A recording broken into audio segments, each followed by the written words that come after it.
Molnár Tamás vagyok. András barátommal ma reggel márnákat próbálunk meg hajturászni. Korán jöttünk, a kis csepegő eső mondjuk nem kifejezetten tett jót. Mögöttünk a kövek nagyon csúsznak. Kétszer is majdnem eltaknyoltam. Rakós bottal próbáljuk meg őket megcsípni. Kezdetnek kevertem egy rémegyszerű etetőanyagot, és egy barátom tanácsára egy meglehetősen édes, erősen aromás etetőanyaggal próbálkozom. Összekevertem egy 3 kg-os epres tímár etetőanyagot eperaromával, egy nagyjából fél kiló PV1-jel, 2 kg agyaggal,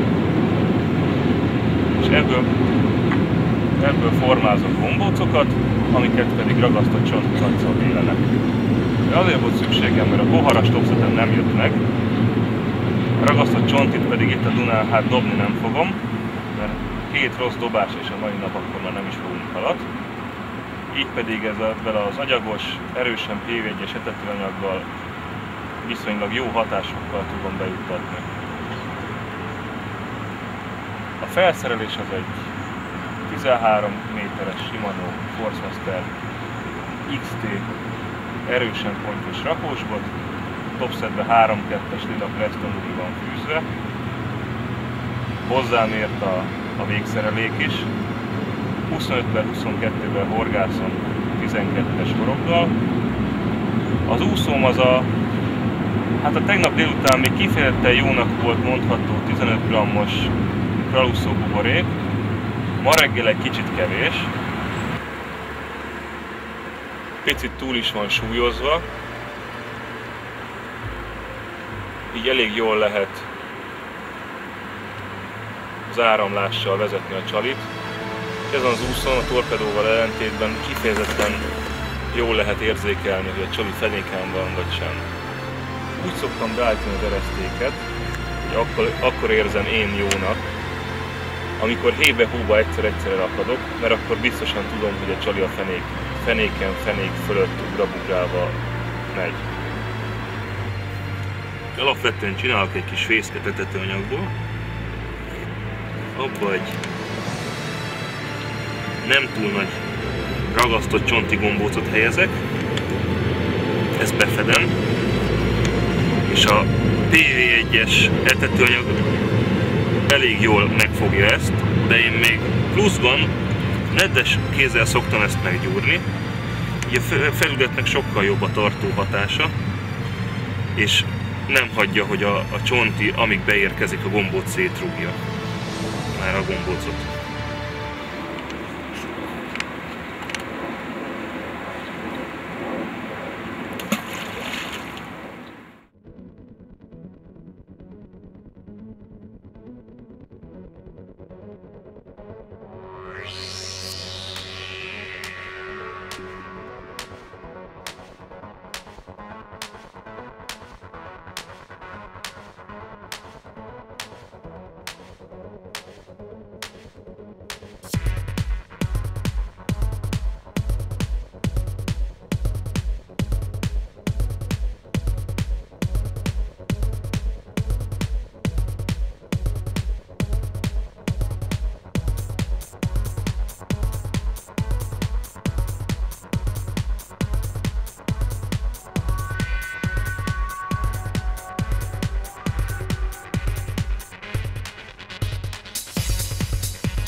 Akasztás után minél jobb erővel elkezdem húzni a halat.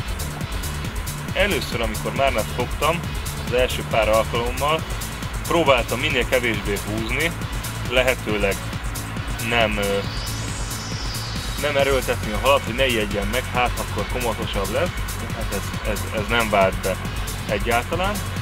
Gyakorlatilag, hogyha megakasztottuk a halat, amennyi gumit csak bírunk, ki kell húzni a botból, szépen lassan, óvatosan lehet a hal után ereszteni, ahogy nekiíramodik, de ezzel, hogy feszesen tartjuk a gumit, és a halat is viszonylag tartjuk, ezzel nem tud úgy fölgyorsulni, és lendületből már nem tud megtépni minket.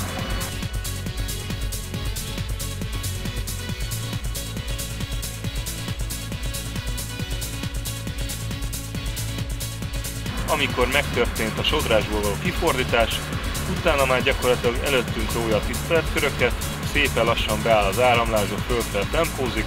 Ez a része már a márnapárasztásnak többnyire rutin.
legcsodálatosabbnak nem kell senkinek, legalábbis nekem nem. Végszónak jött ez a erős 2,5-es Márna. Azt hiszem, hogy nem túl bonyolultan, de megmutattuk, hogyan lehet Budapesten Márnát fogni. Mindenféle kifolyóktól távol, kényelmesen horgászni. Azt hiszem, hogy ott vissza is engedem, miért valamit áttettünk benne.